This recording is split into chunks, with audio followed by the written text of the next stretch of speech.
میں مولانا قادری کے پاس چلتا ہوں. آپ نے اپنے تتھیوں کو بڑے سپشٹ طور پر رکھا.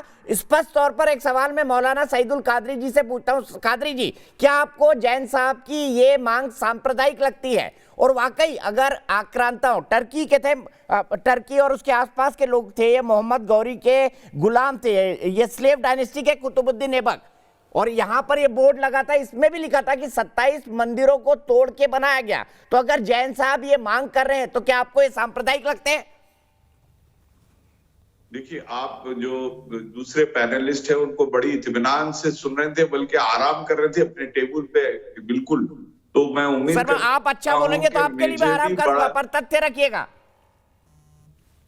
دیکھیے، ابھی تکلیف شروع مت کریے. بس دیکھیے، سب سے پہلی بات یہ کہ جو قطب مینار کا جو ذکر ہو رہا ہے وہ قطب مینار ہے مسجد قوت الاسلام کا ایک مینار، اور جہاں سے اذان دینے کے لیے اس کو استعمال کیا گیا. اور یقینی طور پر وہ مسلمان بادشاہ تھے تو ان کی یہ خواہش تھی کہ اذان دینے کے لیے بلند سے بلند تعمیر کی جائے، اس کے لیے کیا گیا. اور میں آپ کے نیوز چینل کے ذریعے یہ بتاؤں کہ یہ ہم رہتے ہیں ہندوستان میں، جس کو عربی میں الہند کہتے ہیں، ہندی میں بھارت کہتے ہیں. اور ہمارے لیے بڑی خوشی اور مسرت کی بات ہے کہ اللہ کے جو نبی حضرت آدم علیہ السلام جب ہندوستان میں پہلا قدم رکھا تھا، ہندوستان میں تشریف لائے تھے، تو وہ چونکہ جنت سے اللہ نے، یہ حدیث کی کتابوں میں اپنے عقیدہ بیان کر رہا ہوں، آپ کو پورا اختیار ہے کہ آپ نہ مانیں، لیکن میرا جو عقیدہ ہے وہ میں بیان کر رہا ہوں، جو پروفٹ محمد صلی اللہ علیہ وسلم نے ہم کو بتایا کہ حضرت آدم علیہ السلام جب جنت سے دنیا میں بھیجے گئے تو وہ ہندوستان کی سرزمین میں قدم رکھا. اور آپ جب یہاں پر آئے تو جنت کے بڑی پرسکون ماحول سے آئے تھے. تو یہاں پر جب آئے اکیلے تھے تو وحشت ہو رہی تھی. تو حضرت جبرائیل علیہ السلام جو کہ ایک اینجل ہے، ان کو اللہ نے بھیجایا آدم علیہ السلام کے پاس، اور ہندوستان کی سرزمین پہ سب سے پہلے دنیا میں کہیں پر کوئی حضرت جبرائیل علیہ السلام جو کہ اینجل ہے عذاب ہولی.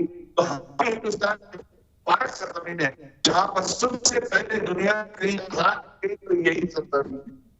اور ہندوستان وہ مبارک زمین ہے جہاں آجا غریب سلطان الہند کی بارگاہ ہے.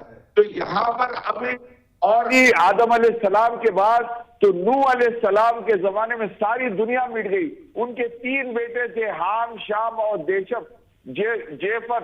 تو ان کے ذریعے ساری دنیا میں لوگ پھیلے. تو یقینی طور پر ہندوستان میں بھی نوح علیہ السلام کی اولاد آئی اور ان کی عبادت گاہیں تھی. اس طرح سے ذوالکفل جو کہ گوتم بدھ جس کو آپ کہتے ہیں، وہ بھی اللہ کے نبی تھے، وہ بھی ہندوستان کی سرزمین سے پورا دین کا کام سید القادری قادریہ انٹرنیشنل سے آپ سیدھے کی عبادت گاہیں تھی. وہ مذہب ایک ہی تھا. نشان تیرا کہہ دیا آپ نے اپنی بات. لیکن مولانا سعید القادری اگر آپ سرچ کریں گے تو اسلام کا ریٹن اتہاس ماتر 1400 سال پرانا ہے. یہ آپ کی کپول کلپنائیں ہیں مولانا قادری جی، آپ کی کپول کلپنائیں ہیں، کیونکہ اتہاس جو اسلام کا ہے، ریٹن اتہاس آپ کہیں پر بھی دیکھ لیجئے، وہ ماتر 1400 سال پرانا ہے.